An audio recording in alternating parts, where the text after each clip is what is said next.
Depuis mon départ de Paris en juillet 2023, j'ai traversé 25 pays et parcouru 16 000 km à vélo avant d'atteindre le Cap Nord. Je suis maintenant sur le chemin du retour vers Paris et je m'apprête donc à longer la côte norvégienne pour mettre les pieds dans l'un des lieux les plus mythiques de Norvège, les îles Lofoten. Dans l'épisode précédent, j'étais accompagné de Simon qui m'a escorté jusqu'à Tromsø où nous avons fait la course avec le voilier d'expédition d'une association qui ramasse les déchets de la côte norvégienne. Ne me demandez pas pourquoi, mais c'est ce qui s'est passé. Mais je repars seul de Tromsø pour découvrir ces îles et leurs montagnes improbables.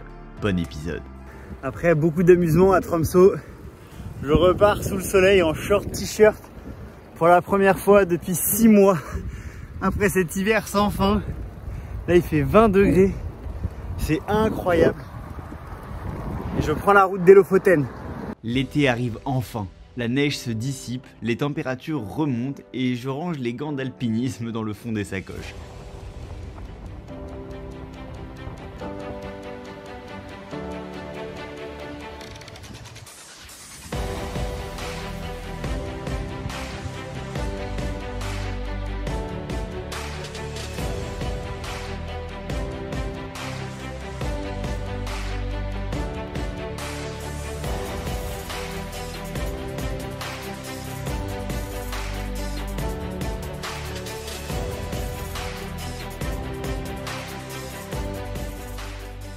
Le retour de l'été signe aussi le retour d'une débrouillardise plus tranquille. Quand on cherche un abri sous 1 mètre de neige, on se préoccupe pas vraiment de prendre une douche, mais avec des températures à 10-12 degrés, on peut de nouveau se baigner dans les cours d'eau, boire de l'eau sans faire fondre de la neige, etc. Et ça, c'est quand même un grand luxe.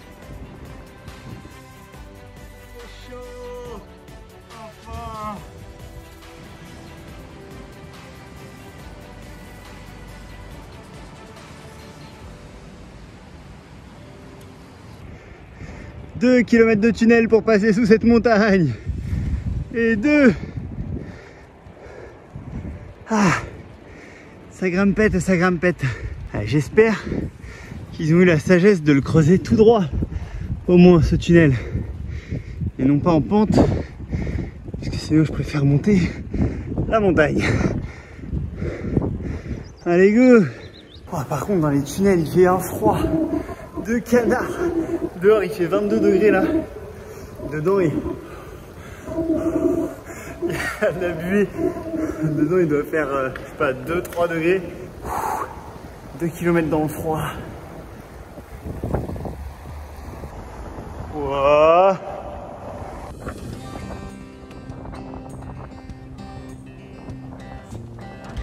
Au-delà du transport, les ferries me servent aussi à me ravitailler en eau et même parfois à prendre des douches, tant les embarcadères sont sophistiqués.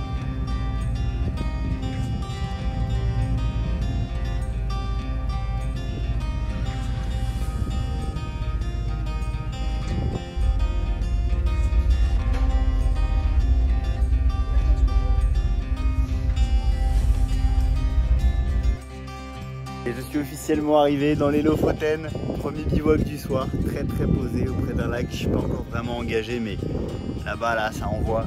Là, je suis sur la première île qui s'appelle Andøya. J'ai plein de temps, on va se régaler.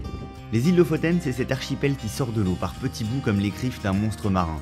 C'est tout petit et il n'y a qu'une seule route qui les traverse, ce qui en fait très rapidement un espace saturé de touristes au mois de juillet-août. Heureusement pour moi, les îles ne sont pas encore surchargées, mais je vous conseille vraiment pas d'y aller en plein été. En plus, il pleut de ouf en juillet-août.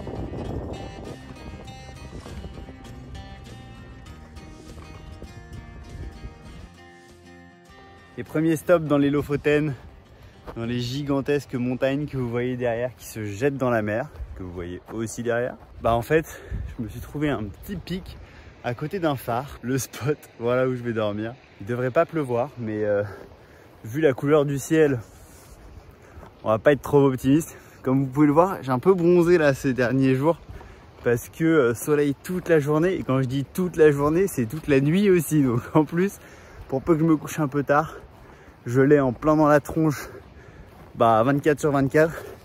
Ce qui veut dire que on prend rapidement des couleurs. Voilà le spot. Face à l'océan de l'autre côté, le Canada probablement.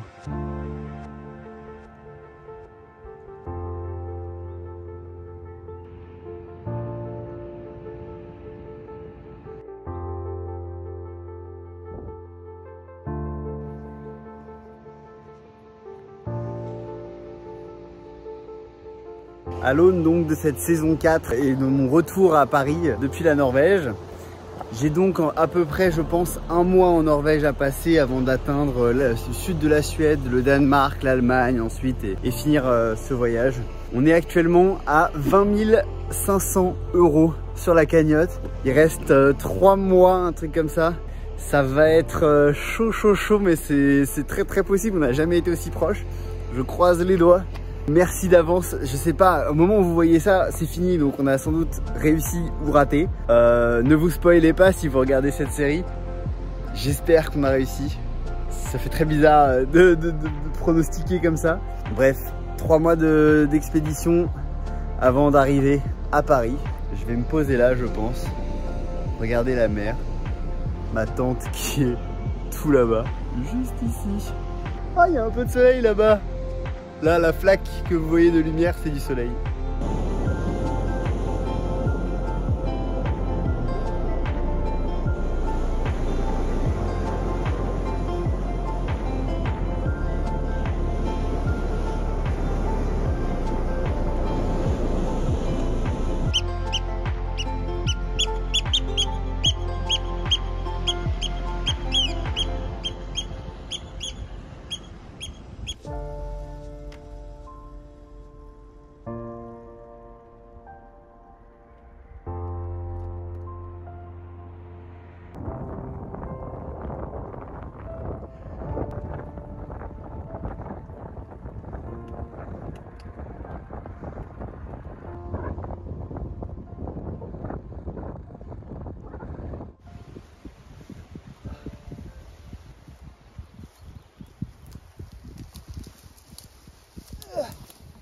À la conquête du spot de la nuit.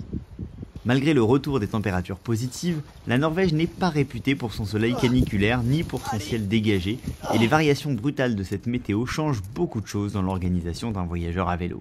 Écoutez, j'ai installé mon hamac, j'espère, j'ai mis le matelas à l'intérieur, on le voit un peu en transparence, j'espère vraiment que ça va passer parce que bon là c'est hyper calme.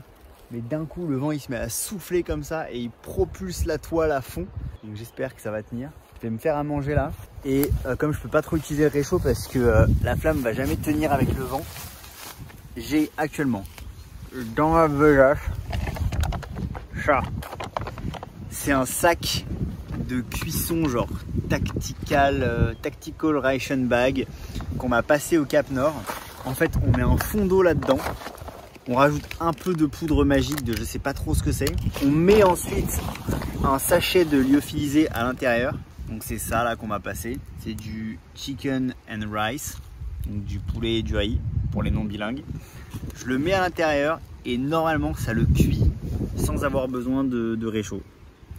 Je suis un petit peu circonspect. Je ne vous le cache pas, j'ai jamais essayé. Apparemment là, vous voyez dans le sac, il y a un petit trou. Et en fait, c'est censé sortir par là la fumée.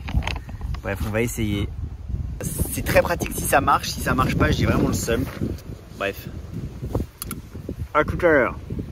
Voilà, j'ai fermé. J'attends. Oh, ça chauffe, premier degré. Vous allez voir, normalement, il y a de la fumée qui va sortir par là à un moment. Faut attendre un petit peu. Hein. 100 degrés, ça chauffe. Sans flamme. J'ai un peu peur. Waouh. Regardez, ça sort. C'est chaud de fou. Il a gonflé là. J'espère que ça va pas exploser le truc à l'intérieur. Il y a de la buée partout, on voit plus le paquet. Ok, je sais pas combien de temps faut attendre. Laisser la nourriture pendant 15-20 minutes. Wow, ok. Ça marche. Écoutez, si c'est bon et que ça tient la route, ça me sauve la vie. Parce que ce soir, le réchaud là... il y a le hamac qui fait n'importe quoi au-dessus de ma tête. Bon, je vais mettre les dernières affaires à l'abri de la pluie. Et puis ensuite, on se goûte ça. Alors écoutez, ça a l'air plutôt ok. Je vous montre l'intérieur du sac. Voilà, ça ressemble à du riz aux légumes et au poulet, quoi. Ce qui est plutôt une bonne nouvelle puisque c'est ce que c'est censé être. Maintenant, est-ce que c'est cuit? On va voir. Alors j'ai mis trop d'eau. Mais franchement, c'est... Putain, les légumes, c'est incroyable. Oh, c'est bon. Oh, c'est exceptionnel. Bon, écoutez, j'aurais pas dit, incroyable. Les légumes sont vraiment légumes quoi. Trop cool. Bah je suis ravi. J'ai pas eu besoin de cuisiner, ça c'est parfait. Mais espérer que je vais pouvoir dormir correctement là-haut là. J'ai des petits doutes, mais j'espère que la nuit les dissipera. Et puis d'ici là, bon appétit si vous êtes en train de manger. Et à la prochaine quoi.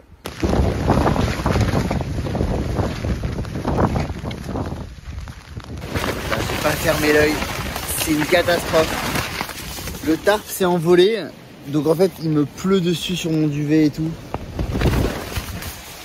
C'est chiant là, c'est chiant.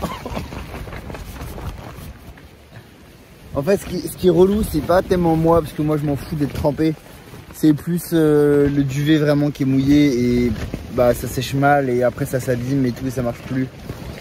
Et ça m'en fout. Ça me saoule, vraiment. La sardine que j'avais enfoncée jusque...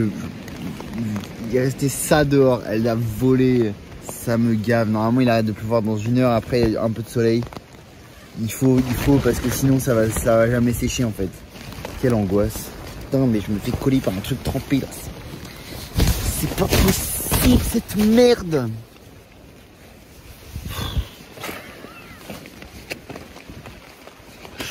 Allez, regarde le smile.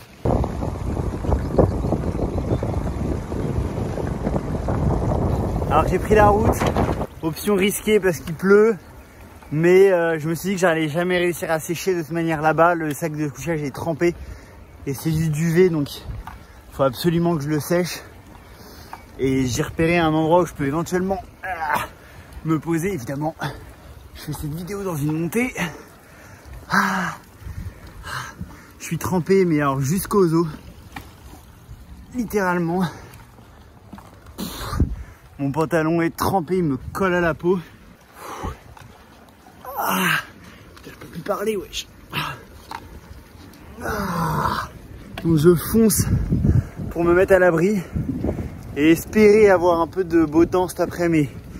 Peut-être un peu de chauffage quelque part ou un peu de chaleur pour faire sécher mon duvet et mes vêtements. Mais c'est surtout le duvet en fait, j'ai tout mis à l'arrière là. Le truc rouge derrière, c'est le tarp et le hamac et le matelas à l'intérieur. Je l'ai pas rangé, de toute façon tout est mouillé donc voilà, un bivouac loupé pour le cyclopode. Loupé de fou là. Tu fais un temps de mouton ou bien? Désolé bichette. Ça se dit pas du tout un temps de mouton. Ok, je suis arrivé dans une espèce d'endroit où je voulais être. Donc là je suis en train de faire sécher mon duvet en le malaxant un petit peu pour que ça fasse pas de boule parce qu'après sinon il est foutu. Donc j'espère que je vais le sauver. Et là je me fais le petit déj avec la méthode d'hier soir. Rapidos, même si je pourrais utiliser le gaz, mais comme ça je l'ai fini, j'en peux plus de me trimballer ce sac plastique. C'est pas hyper pratique, enfin, je comprends si tu peux pas emmener de réchaud, mais bon là, autant faire bouillir l'eau quoi.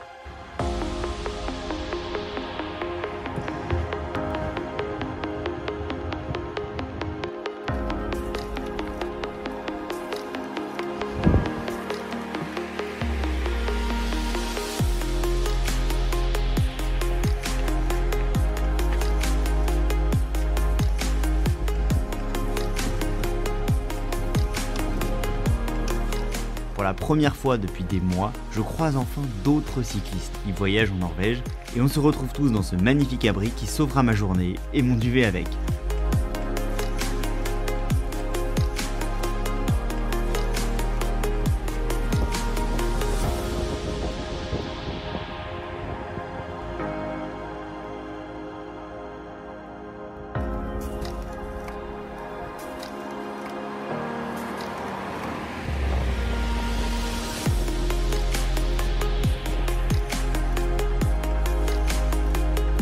La météo changeante des Lofoten. Bienvenue.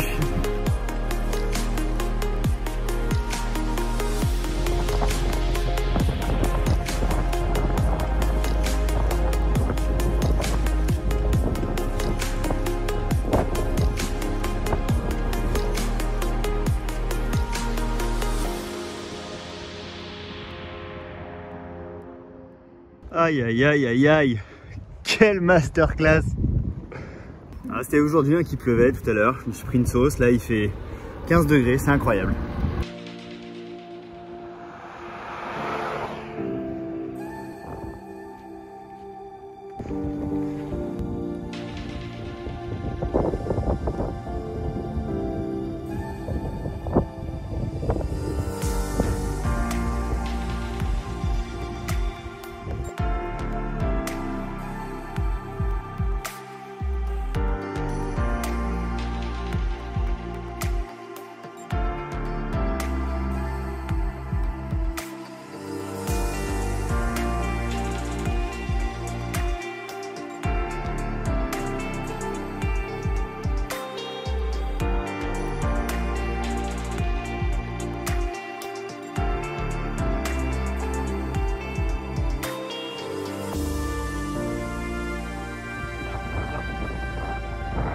En arrivant à Leknes, je suis hébergé par Lise, une Norvégienne incroyable qui est une amie de la cousine de ma mère et chez qui je vais laisser mes affaires le temps de traverser les îles Lofoten à pied.